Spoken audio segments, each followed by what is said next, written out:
که مردم میگن آقا ما به سکولاریسم اعتقاد داریم، جدای دین از حکومت، این جرأت رو داشته باشه، چون اکثریت مردم خواهان جدای دین از حکومت هستن، باید راهکارهای ارائه کرد برای رسیدن به خواست مردم، مطالبات مردم. البته اونا ارائه کردن. ببین عزیز من، نه اینا هیچ وقت نگفتن. ببینید اینا هنوز منشور اخیر جنبش سبز رو اگه ببینید، در منشور اخیر جنبش سبز به صراحت به حقوق اقلیت‌ها اشاره شده، به صراحت به آزادی تجمعات، آزادی رسانه‌ها، انتخابات آزاد و در حقیقت به رسمیت شناخته شدن حقوق شهروندی. تمام این موارد در جنبش سبز، در منشور جنبش سبز که تازگی‌ها منتشر شده، اینا مندرج هست.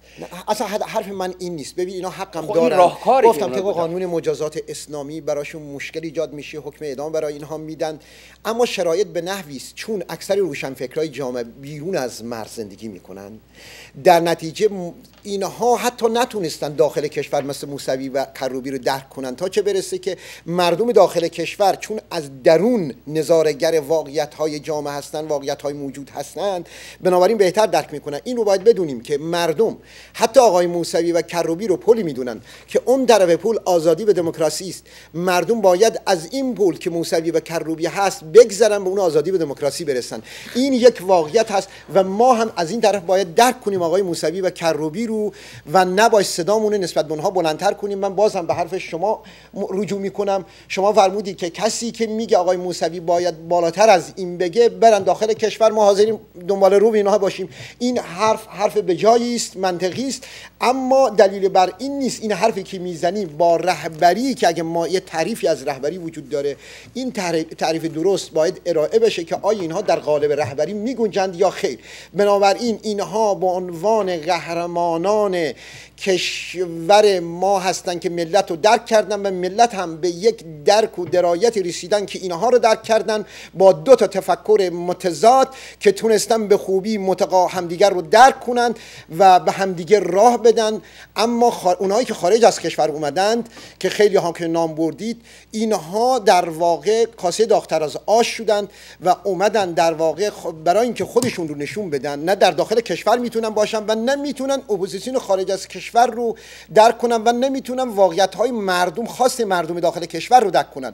نه اپوزیسیون با اپوزیسیون خارج از کشور میسازند و نه خواست واقعی مردم داخل کشور رو که یک خواست به اصطلاح رسیدن به دموکراسی است، اون هم جدایی و سکولاریسم، یعنی جدایی دین از حکومت، نه حکومت اسلامی رو واقعا نمیخوان. پس آقای میدونن، اما بازم میگن مردم اسلامی رو میخوان. اینا دو جنبه رو نمیتونن درک کنن، دو طرف رو نمیتونن درک کنن. بس اینا حتی قابلیت این رو ندارن، صالح نیستن برای اینکه بتونن رهبری داخل کشور یا به عنوان نمایندگان آقای موسوی و کروبی بیان، حتی در حالی که موسوی کروبی هم اینها رو رهبران نمیدونن، اما خودشون بیان در واقع رهبران خودخوانده بشن. این درست نیست.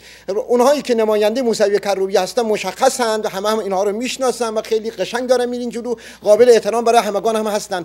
اینهایی که میان رهبران خودخوانده میشن و به اصطلاح نسخه های بدلی میپیشن برای مردم، این کار رو نکنن. هر خونی که ریخته میشه در واقع گریبان اینها رو خواهد گرفت و فردا اینها زیر سال خواهند رفت، برای اینکه احساس میکنن باید برن کشور یا با پولی بیشتری بچسبن. این درست نیست از لحاظ بله.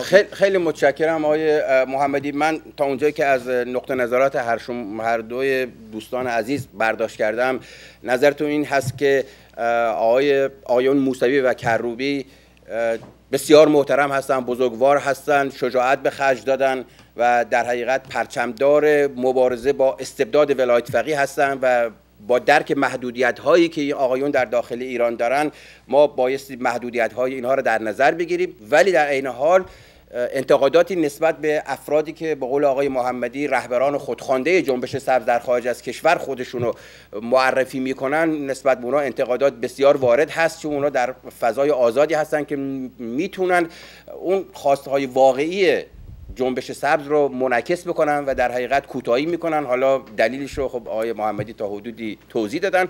من دوست داشتم این بحث رو ادامه بدم در مورد یه موضوع نسبتاً داغی که الان اخیراً در حقیقت مطرح شده و اون این ظاهراً وقت نیست. از اتاق فرمان به من اشاره میکنن که وقت ما رو به اتمام هست و در حقیقت امیدوارم این بحثی که در مورد هویت ملی و هویت اسلامی مطرح هست بتونیم هفته آینده شروع بکنیم و به یه نتیجه گیری قطعی برسیم، چون ظاهرا آقای احمدی نژاد میخواد برای اولین بار در تاریخ جمهوری اسلامی جشنهای نوروزی رو در تخت جمشید برگزار بکنه و با دعوت از 15 تن از رؤسای جمهور و نخست وزیران منطقه و مخصوصا کشورهایی که عید نوروز را گرامی می‌دارن قصد داره که عید نوروز رو در تخت جمشید برگزار بکنه و این حرکت به زعم ما یک حرکت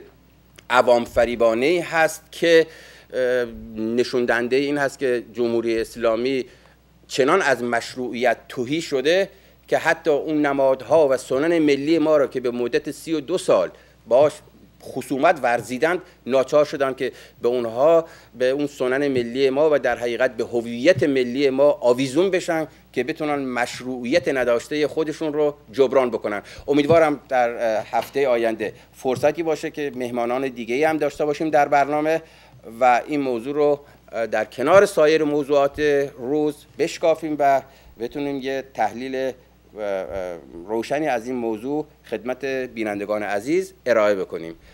تا برنامه آینده همه بینندگان عزیز را به خدای ایزد منان میسپارم. به امید آزادی ایران. زنده باد دموکراسی.